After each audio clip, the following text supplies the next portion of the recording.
जय श्री राधे। बहुत महत्वपूर्ण विषय को लेकर के मैं आया हूँ। पहला है भद्रकाली पूजन। ये भद्रकाली पूजन जो है, जिनका अष्टमी तिथि को जन्म हुआ है वो तो कर ही सकते हैं। अन्यान्य लोग भी भद्रकाली देवी का पूजन करके अपना मनोरथ पूर्ण कर सकते हैं। और जिन लोगों का अष्टमी के तिथि में या 8 अंक आता है या अष्टमी तिथि को जन्म है, वो भी भद्रकाली की पूजा करेंगे तो उनके सारे संकट जो है दूर हो जाएंगे। अब बहुत से लोगों ने पूछा कि अष्टमी का पूजन कैसे होता है और भद्रकाली की उपासना कैसे करना चाहिए। तो मैं आपको बता दूं कि भद्रकाली की उपासना जो है वो सभी देवियों का जैसे पूजन होता है लगभग वैसे ही होता है। परंतु विशेष क्या है इसमें कि मूंग जानते हो, हाँ, मूंग की दाल का हलवा बहुत प्रिय है उनको, वो जरूर चढ़ना चाहिए। भद्रकाली पूजन करने का जो समय है वो प्रातः जो है सुबह करीब करीब मान लीजिए कि 5 से 8:30 के बीच हो जाना चाहिए सुबह। और सायं में यदि आप पूजन की व्यवस्था करते हैं, आपको समय नहीं है, तो वही कम से कम 6:30 से लेकर के 8 के बीच वो भी हो जाना चाहिए। आप जो है अपने घर में जैसे अभी नौ दुर्गा आ रही हैं, इनमें भी आप बहुत अच्छे से ये काम कर सकते हो। या अब किसी भी समय, क्योंकि आपका तिथि के अनुसार ये पूजन बताया गया है, तो आप किसी भी समय अच्छे मुहूर्त में शुरुआत कर सकते हैं और अष्टमी का व्रत रह करके आप ये पूजन कर सकते हैं। पहला, कोई भी व्रत हो सके तो नमक नहीं खाना चाहिए। परंतु यदि तासीर ऐसी है हमारी कि हम बिना नमक के नहीं रह सकते हैं, तो निश्चित जानिए कि उसके लिए आपको सेंधा नमक वाला फराहर तैयार करना चाहिए।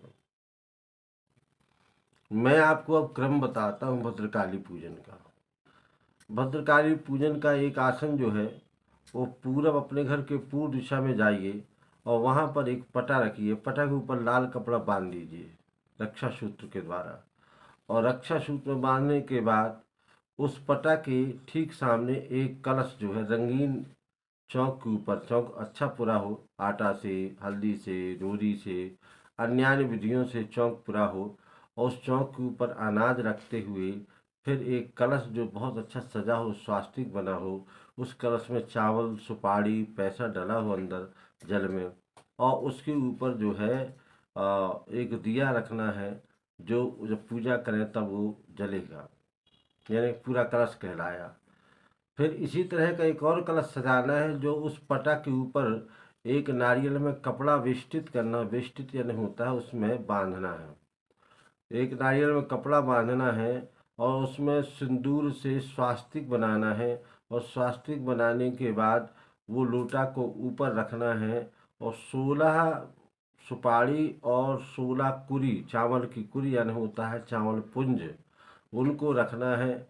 और बाजू से उसी में पटे में नवग्रह बना लो और उसी में तीन जो है और पीछे जाकर के पूरब दिशा में कुछ जगह है पटा में, तो वहाँ तीन अलग से पुंज बनाना है। एक महाकाली, एक महालक्ष्मी, एक महासरस्वती का, इनका बनाना है। और जो लोटे में कलश रखा है वो भद्रकाली का कलश है, जो नारियल बंद बांध के रखे, उस भद्रकाली का वहाँ पूजन करना है। महाकाली, महालक्ष्मी, महासरस्वती का पीछे पूजन करना है और षोडश मातृका का पूजन यहाँ और नवग्रह का करना है। आपको बताऊँ, इस प्रकार से पूजन करना। पूजन में पहले जो है आप संकल्प लेंगे, पहले गणेश जी का ध्यान करेंगे और गणेश जी का ध्यान करते हुए अपनी कामना कहेंगे। किस कामना के लिए आप व्रत करने जा रहे हो, वह पूजन करने जा रहे हो, वह कामना कहिए। और कामना करने के बाद जो है उस संकल्प, फिर संकल्प लेने के बाद उस संकल्प को आप अपने इष्ट देव को अर्पण कर दें या गणेश जी को कह दें कि श्री गणपति अर्पण मस्तु। इसके पश्चात जो है आपको पृथ्वी माता को स्नान चंदन वंदन करा के प्रणाम करना है। फिर कलश को प्रणाम करना है और फिर जो भद्रकाली उनका आवाहन करना है। भद्रकाली का आवाहन करने के लिए और ओम भद्रकाली नमः मम पीठोपरि कलशोपरि नारिकेलोपरि आवाहयामि स्थापयामि। इसी तरह पीछे जो 3 कुली रखी हैं उनको भी कहना है महालक्ष्मी आवाहयामि महाकाली आवाहयामि स्थापयामि, महासरस्वती आवाहयामि स्थापयामि पूजयामि। और षोडश मातृका को कहना ओम षोडश मातृकाभ्याम नमः आवाहयामि स्थापयामि पूजयामि। और नवग्रह को कहना है कि सभी नवग्रहों का मैं आवाहन करता हूँ।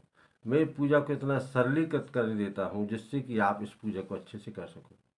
पूरी कामना के साथ, पूरी श्रद्धा के साथ, पूरी निष्ठा के साथ आप इस व्रत को करिए। और व्रत में 16 सामान चढ़ाना पड़ता है। जैसे कि आपको जल है, फिर पैर धोना है, पैर धोने के बाद स्नान कराना है, स्नान कराने के बाद पंचामृत वगैरह अगर यदि है तो चढ़ाना है, नहीं है तो कोई बात नहीं है। फिर उसके बाद शुद्ध जल से स्नान कराना है। शुद्ध जल स्नान कराने के बाद फिर कपड़े पहनाना है। फिर जनेऊ आदि लाए हो तो गणेश जी महाराज को, भद्रकाली तो नहीं पहनेंगी, गणेश जी पहनेंगे, कलश में पहना दो। फिर इसके बाद जो है आप चंदन लगाओ सभी को। चंदन लगाने के बाद फिर सिंदूर हनुमान जी छाप लगा दो। सिंदूर लगाने के बाद फिर इसके बाद जो है चावल चढ़ा दो। चावल के बाद फूल चढ़ा दो। फूल के बाद जो है अबीर गुलाल बुक्का चढ़ा दो। और फिर इसके बाद जो है बेलपत्ती चढ़ा दो और गणेश जी को दूर्वा चढ़ा दो। तत्पश्चात जो है अब धूप दीप दिखा दो। धूप दीप के बाद नैवेद्य, नैवेद्य के बाद